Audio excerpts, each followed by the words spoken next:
നിറത്തിന്റെ പേരിൽ ഭർത്താവ് തുടർച്ചയായി നടത്തിയ അവഹേളനം സഹിക്കവയ്യാതെ മലപ്പുറത്ത് നവവധു ജീവനൊടുക്കി.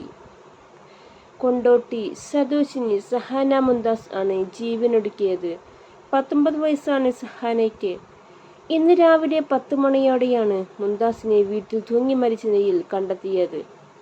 ഭർത്താവിന്റെയും വീട്ടുകാരുടെയും മാനസിക പീഡനം മൂലമാണ് പെൺകുട്ടി മരിച്ചതെന്ന പരാതിയുമായി കുടുംബം പോലീസിൽ പരാതി നൽകിയത്. 2024 മെയ് 27-നായിരുന്നു മെറയൂർ സ്വദേശി അബ്ദുൽ വാഹിദിന്റെയും സഹാനയുടെയും വിവാഹം കഴിഞ്ഞ് വിദേശത്തേക്ക് പോയ ശേഷമാണ് ഭർത്താവ് അബ്ദുൽ വാഹിദ് നിറത്തിന്റെ പേരിൽ നിരന്തരം പെൺകുട്ടിയെ മാനസികമായി ഉപദ്രവിച്ചതെന്നാണ് കുടുംബം പരാതിയിൽ പറയുന്നത്. ഷഹാന മുംതാസിന് നിറം കുറവാണെന്ന് പറഞ്ഞതായിരുന്നു കുറ്റപ്പെടുത്തൽ. ഇംഗ്ലീഷ് സംസാരിക്കാൻ അറിയില്ലെന്ന് പറഞ്ഞും അവഹേളിച്ചു.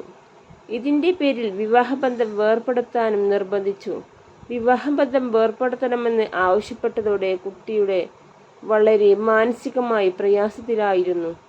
വിവാഹമോചിതയായ ശേഷം എന്ത് ചെയ്യണമെന്ന് ആശങ്ക പെൺകുട്ടി കുടുംബത്തോട് പങ്കുവച്ചിരുന്നു. ഭർത്താവിനും മാതാപിതാക്കൾക്കും എതിരായ കുടുംബത്തിന്റെ പരാതിയിൽ പോലീസ് കേസെടുത്ത് അന്വേഷണം ആരംഭിച്ചു.